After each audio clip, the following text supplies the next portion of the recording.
여러분 반갑습니다.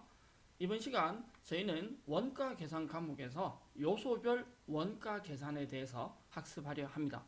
요소별이라고 하는 건 원가의 3요소에 해당하는 재료비, 노무비, 제조 경비 이 세 가지 항목을 요소별 원가 계산이라고 하는데요. 그 세 가지의 원가 계산 요소 중에서 원가의 3요소 중에서 재료비에 대해서 좀 더 깊이 있게 학습을 해보고자 합니다. 자, 준비되셨죠? 기본적으로 원가의 3요소에 대한 이해를 먼저 하시고 제일 첫 번째 우리가 다룰 내용은 바로 재료비인데요.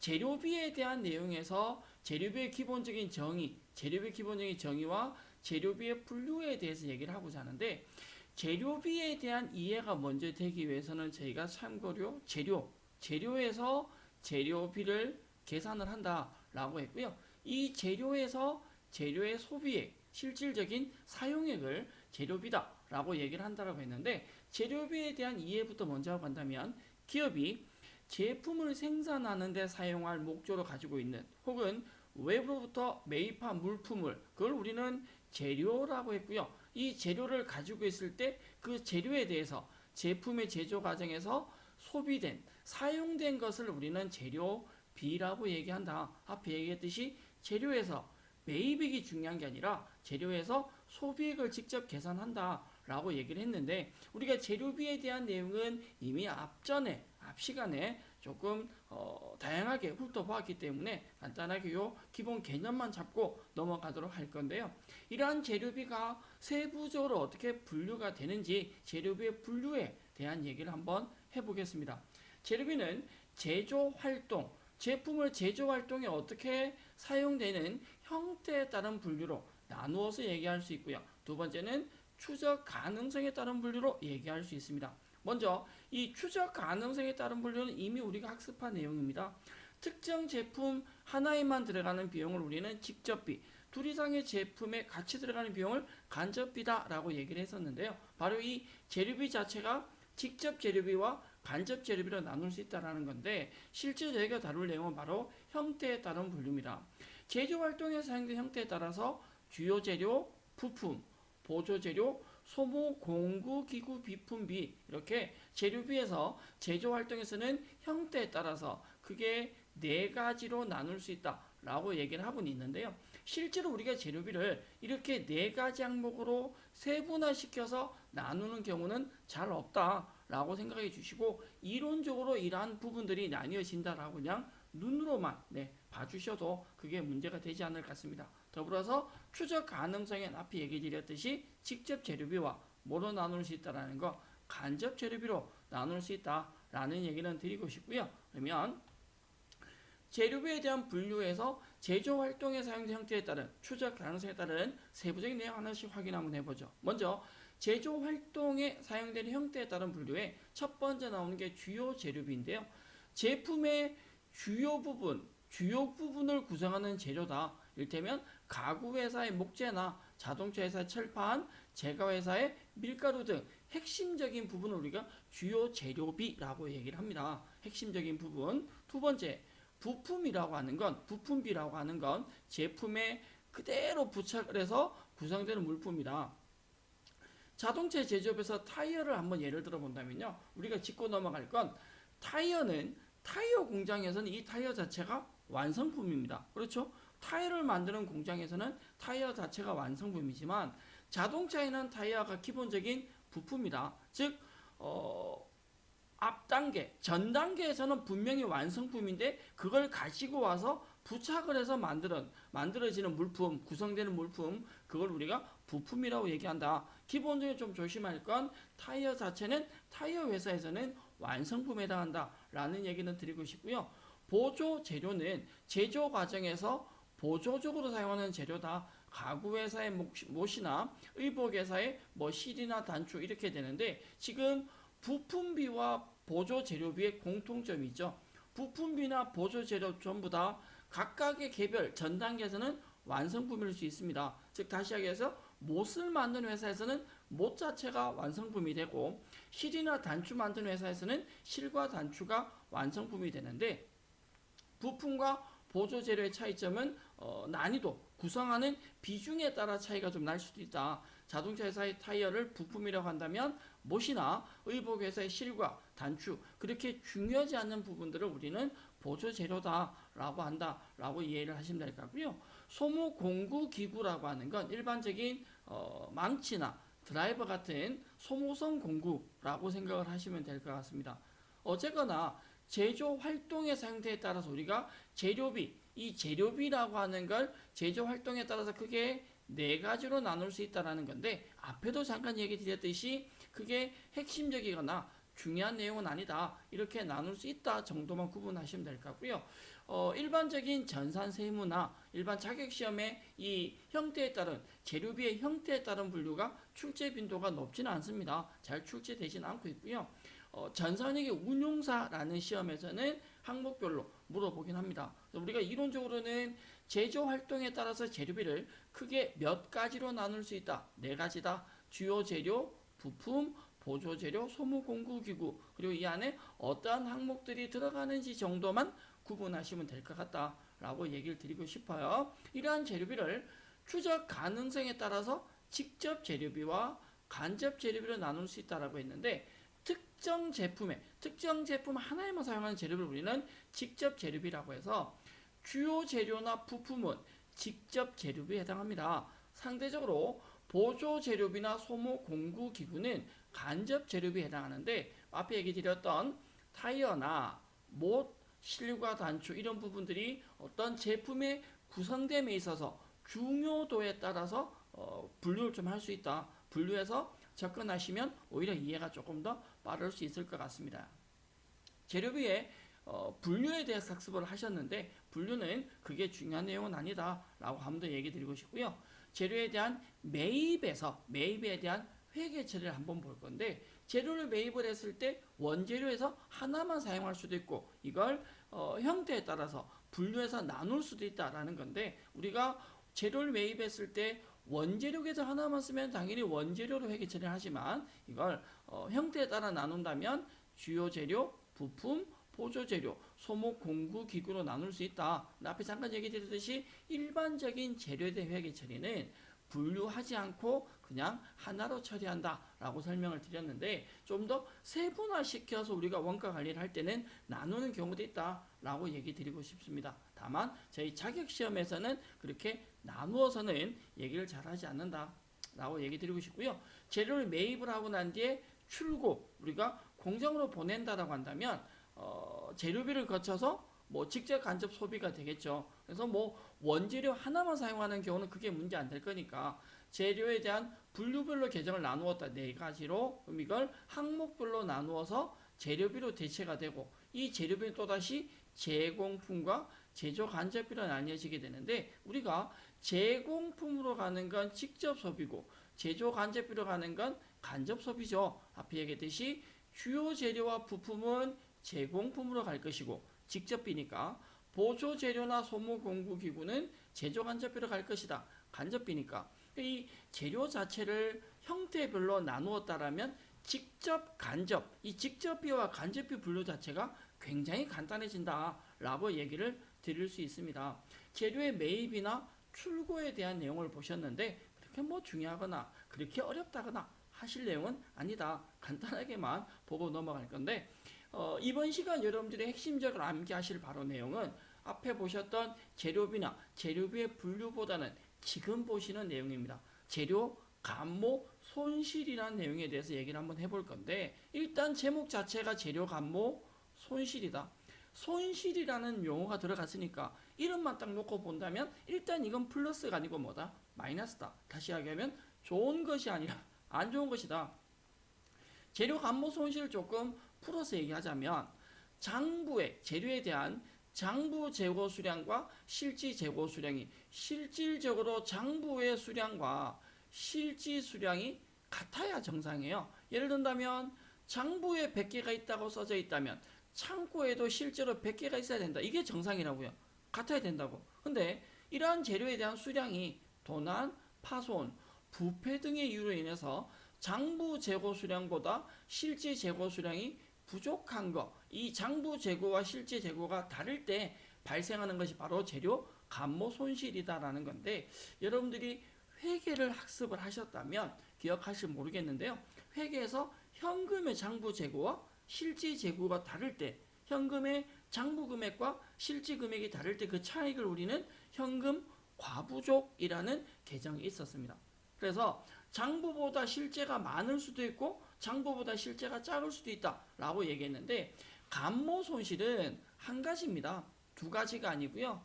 장부 재고와 실제 재고 수량이 다른데 장부보다 실제 수량이 부족한 겁니다. 장부가 100개인데 실제가 90개밖에 없다. 10개 차이 난다. 그걸 우리는 감모 수량이라고 하고요. 감모 수량이라고, 수량이 나왔다. 차이 나는 수량이 나왔다면 그게 원가를, 감모 수량이 원가를 곱해서 나오는 것이 바로 감모 손실이다라는 표현을 씁니다. 그래서 재료 감모 손실은 장부상 재고 수량과 실제 재고 수량의 차이에 의해서 계산이 되고, 그 수량을 계산했다면 그 감모 수량에다가 원가를 곱한다. 이 부분이 굉장히 중요하다고 생각하시면 됩니다. 감모 수량에다가 원가를 곱한다라는 것이 굉장히 중요한데, 감모 수량에다가 원가를 곱해서 감모 손실이 발생했다. 사실 여기서 끝이 아니고요. 이 감모 손실은 정상적이냐 비정상적이냐를 구분해서 얘기를 할 수 있어야 합니다. 바꿔 말하면 감모 손실이 발생했는데 정상적으로 발생한 감모와 비정상적 발생 감모에 대한 회계 처리 기준이 다르다라는 거죠. 일테면 중국집에 밀가루가 있다. 밀가루가 장부상에는 100포대가 있어야 되는데 창고 가보니까 90개밖에 없더라. 10개의 감모가 발생했다. 그러니까 여기에 원가를 곱하면 감모 손실이 되는데 그 차이 나는 10개가 뭐 짜장면이나 짬뽕에 들어갈 면을 만드는 과정에서 부득이하게 발생한 것이다 라고 한다면 정상감모로 보고요. 뭐 제품 만드는 관계없는 과정에서 발생한 것이다 라고 한다면 비정상적 발생으로 봅니다. 그래서 감모 자체가 정상적으로 발생했다면 원가에 산입합니다. 이것이 제조원가가 될 수도 있고 매출원가가 될 수도 있다. 일반적인 원재료는 매출원가가 아니라 제조원가에 가겠죠. 뭐 상품이나 제품에 대한 건 매출원가로 갈 것이고, 뭐 이 부분은 중요한 것이 아니라 정상적으로 발생한 감모는 원가에 산입을 한다라고 얘기를 하는 거고요. 비정상적으로 발생한 제품의 제조나 판매와 관계없는 비정상적 발생한 것은 영업 외 비용으로 가는데, 계정 과목이 재고자산 감모 손실이라는 계정 과목을 씁니다. 물론 뭐 재료에 대해서는 재료 감모 손실이라는 계정을 쓰기도 하지만 실제로는 재고자산 감모 손실 쓴다라고 생각하면 되는데, 자 정리를 한번 하고 가자면 지금부터 이제 외우겠습니다. 재료에 대한 장부 재고, 실제 재고가 같아야 정상인데 이게 다르더라. 여기서 발생하는 것을 우리는 뭐라 부른다? 감모 수량이라 부른다. 그 감모 수량에다가 시가가 아니라 원가를 곱해서 나오는 금액이 감모 손실이다. 또한 이 감모 손실이 정상적이냐 비정상적이냐를 판단해서 정상 감모라면 원가의 산입, 비정상 감모라면 영업외 비용으로 간다 라고 생각을 해 두실 필요성이 있습니다. 자, 재료에 대한 감모를 발견했을 때 원재료가 감소되면서 재료 감모 손실, 우리는 재고자산 감모 손실이다 라는 표현을 쓰기도 했는데 같다고 생각을 하겠습니다. 해서 이 감모가 만약에 정상적으로 밝혀졌다 그러면 회계 처리를 하지 않습니다. 그대로 전부 다 원가에 산입합니다. 비정상적으로 발생한 감모는 손익이라는 것으로 대체를 해서 영업외 비용으로, 감모 손실은 영업외 비용으로 처리하는데 그냥 이렇게 회계 처리한다 안 한다로 판단하면 조금 헷갈릴 수 있다, 어려울 수 있다 라고 생각이 들어서 구체적인 예를 한번 들어보죠.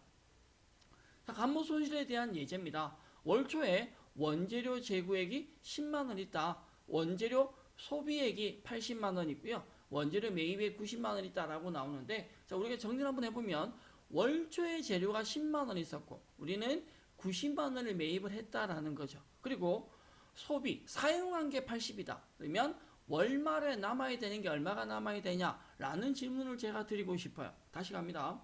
월 초에 10만원 있었고 매입을 90만원 했다? 근데 80만원 썼다. 사용한 거죠. 소비니까. 그러면 당연히 월말에 얼마가 남아야 된다? 20만원이 남아야 된다. 이것이 장부 재고인데 실제로는 15만원 밖에 없다. 20만 원 남아야 되는데 15만 원 남아 있다. 얼마의 차이가 나와요?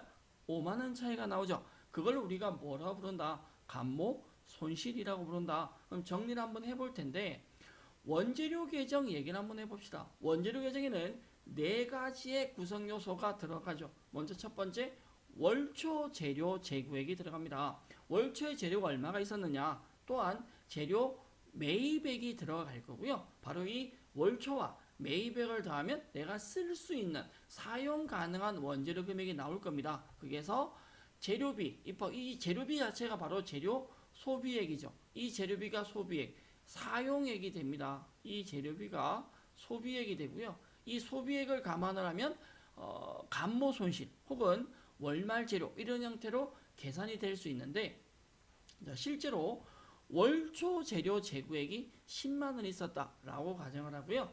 매입액이 90만 원이다 라고 한다면 우리가 사용 가능한 원재료 전체 금액이 얼마다? 100만 원이다 라는 겁니다. 그럼 여기서 재료비 사용액이 얼마라고요? 80만 원이라고요. 80만 원 썼다라는 거죠. 그런데 월말에 남아있는 게 전체 금액 100만 원 중에서 80만 원 사용했다면 당연히 남는 건 얼마가 남아야 된다? 20만 원의 금액이 월말에 20만 원의 금액이 남아야 됩니다. 라는 말에 동의가 되는지 여러분들 이해 한번 해주시고요.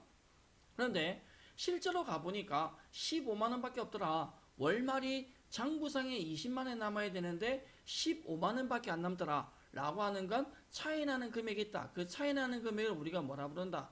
감모 손실이라고 부른다. 그럼 우리가 5만 원에 대한 감모 손실이 발생했다 라고 얘기할 수 있다는 거죠. 어떻게? 전체 100만 원 중에서 80만 원 사용하고 20만 원 남아야 되는데 장부에 15만 원밖에 없으니까 5만 원 차이가 나온다. 이걸 무조건 감모 손실로 가는 것이 아니다라는 거죠. 자, 감모 손실이 발생했다라고 한다면 이 감모 손실 중에서 일부가 정상이다 아니면 일부가 비정상이다를 구분해야 된다. 밑에 자료에 보면 감모 손실 중에서 60%가 정상 감모다 라고 한다면 바꿔 말하면 40%가 비정상 감모니까 5만원 중에서 40%, 2만원은 비정상 감모이시고 3만원이 정상 감모다 라고 한다면 우리는 이 2만원의 비정상 감모에 대해서만 회계 처리를 합니다. 그래서 비정상 감모 2만원에 대해서 원재료 2만원을 빼면서 재료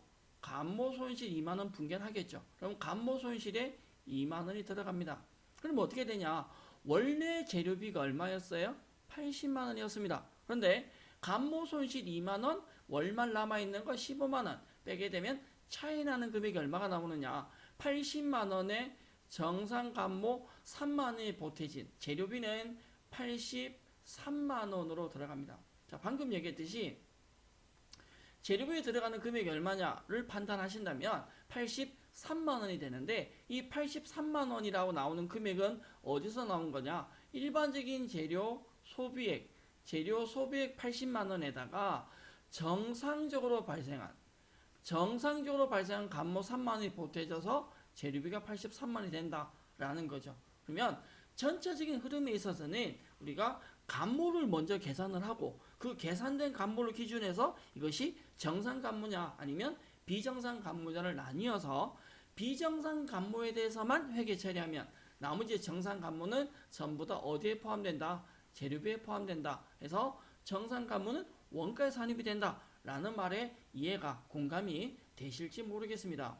자, 이러한 감모 손실에 대한 조금 추가적인 설명을 하자면 우리가 장부를 기록하는 방법에 계속기록법이라는 것이 있고 실지 재고 조사법이라는 것이 있는데 감모 손실 한 번 더 나오니까 조금만 기다리시고 재료 소비량에서 수량을 결정한다라고 합니다. 수량을 결정하는 방법에 계속기록법이 있고 실지 재고 조사법이 있는데 이 내용은 감모 손실과 연계해서 설명을 드려보겠습니다.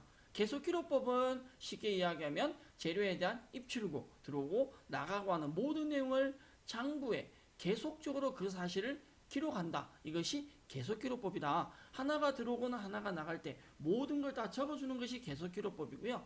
실지 재고 조사법은 재료에 대한 출고할 때 장부에 기입을 하지 않습니다. 월말에 실제 창고에 들어가서 실제 수량을 파악해서 재료 소비량을 파악하는 건데 어떤 재료에 대해서는 어떤 품목에 대해서는 계속기록법을 쓰기도 하고 또 어떤 품목에 대해서는 실지재고조사법을 쓰기도 하는데 우리가 용돈기입장이 있다. 그러면 이 작은 돈 하나하나 전부 다 장부에 다 적어준다. 그럼 그걸 우리는 계속기록법이라고 하고요. 지출할 때마다 장부에 계속 적었다라고 한다면 지출 금액을 쉽게 파악할 수 있습니다. 반면에 실지재고조사법은 장부에 안 쓰는 거예요. 안 쓰고 예컨대 아침에 내 주머니에 10,000원 있었는데 얼마나 쓰인지를 몰라. 근데 저녁에 주머니 보니까 1,000원이 남았더라. 원래 아침에 얼마 있었는데요. 10,000원 있었는데 1,000원이 남았다면 실제 내가 오늘 지출한 돈이 얼마이다? 9,000원이다 라고 얘기를 할 수 있다라는 거죠. 그래서 계속기록법이나 실지재고조사법이 차이가 조금 있는데 우리 이렇게 예를 한번 들어보죠. 간부손실 예제 조금 전에 보신 내용입니다.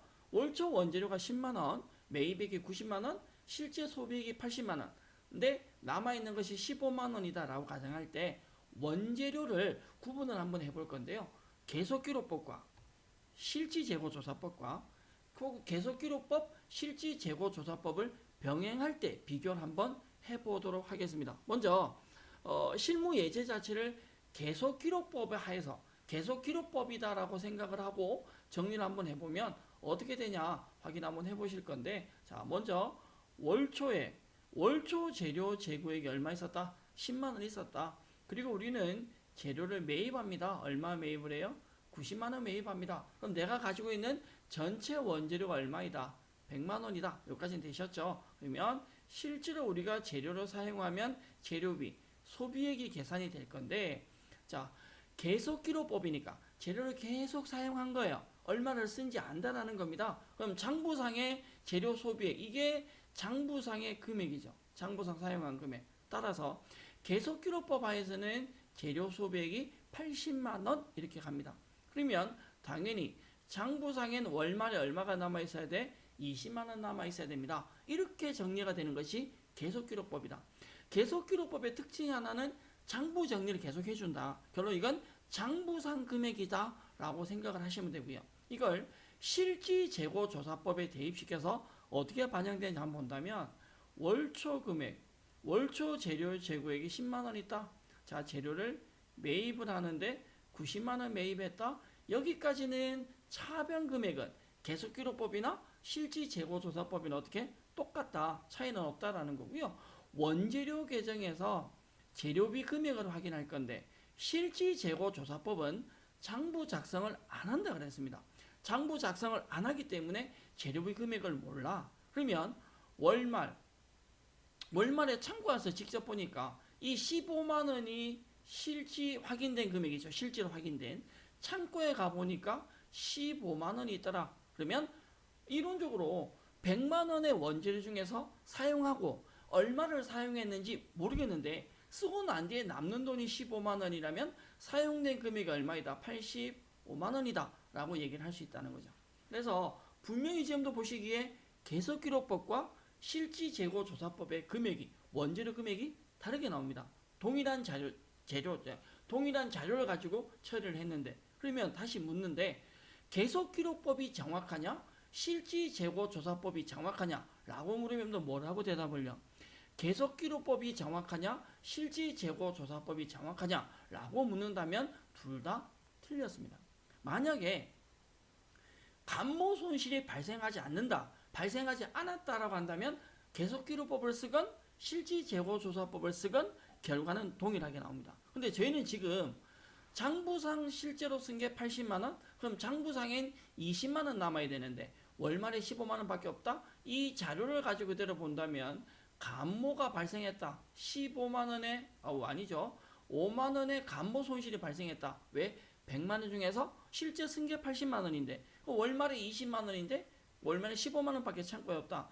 장부상엔 20만원 남아야 되는데 실지재고는 15만원 밖에 없으니까 5만원의 감모가 발생했단 말이에요. 그러면 계속기록법을 쓴다, 실지재고조사법을 쓴다, 감모 손실이 제대로 파악이 되지 않습니다. 그러면 어떻게 해야 되냐?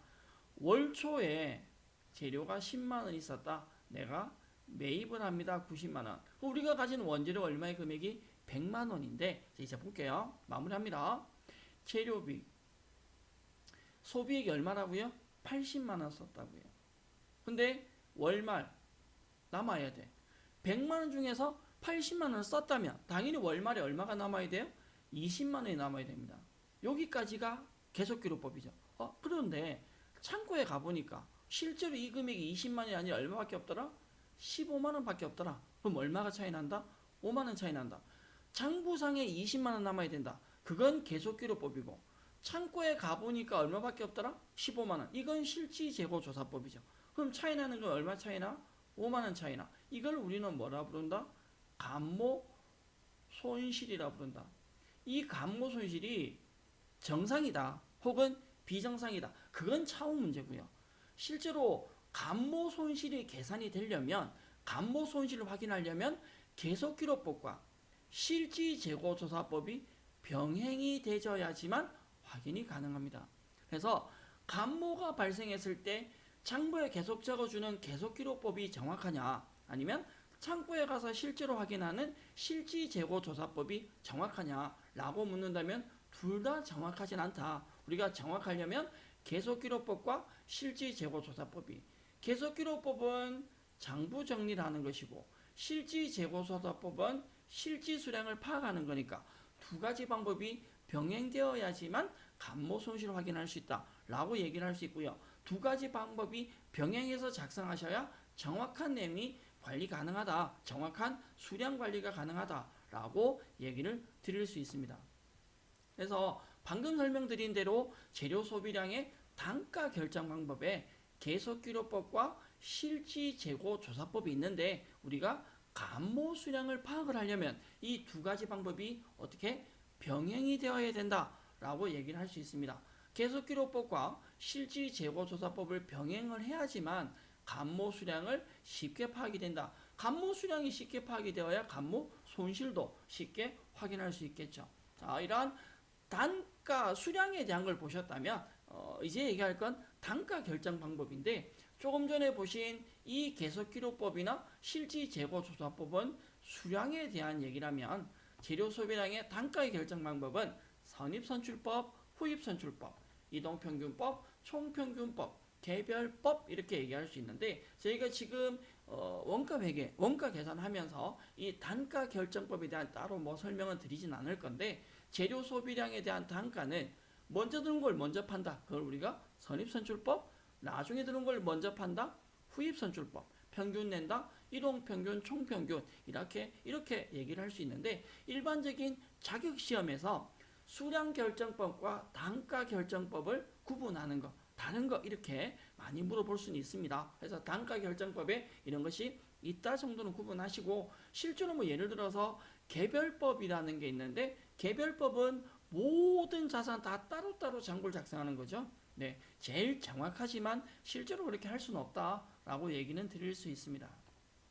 우리 요소별 원가 계산에서 재료비에 대한 내용 얘기를 하고 있고요.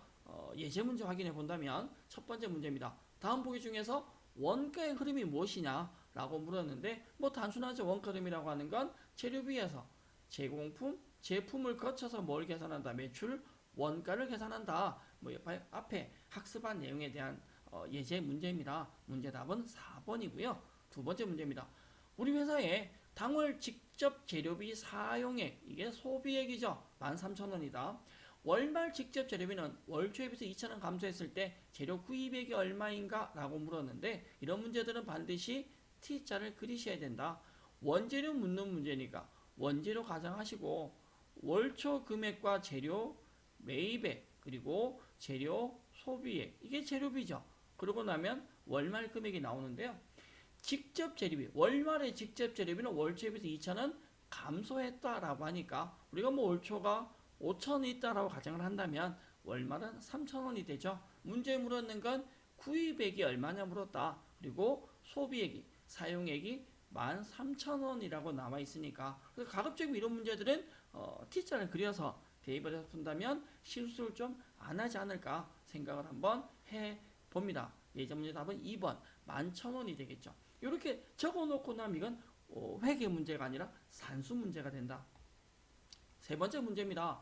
재료 소비량을 파악하는 방법에 재료 소비량을 파악하는 방법에 계속기록법과 실지재고조사법이 있다. 그죠? 우리가 단가를 결정하는 방법에는 뭐 선입선출, 후입선출, 평균법, 개별법 이러한 아이들이 있었다면 수량, 소비량을 파악하는 수량 관련된 법에는 두 가지 방법이 있는데 감모 수량을 파악하려면 어떻게? 감모 수량은 이 두 가지 방법을 병행을 해야지만 정확하게 파악을 할 수 있다. 이를테면 계속기록법만 쓰거나 실지재고조사법만 사용할 때는 감모 손실 파악하는 게 쉽지가 않다라고 얘기를 드렸습니다. 두 가지 방법을 병행하셔야 된다. 예제 문제 답은 4번 되겠네요.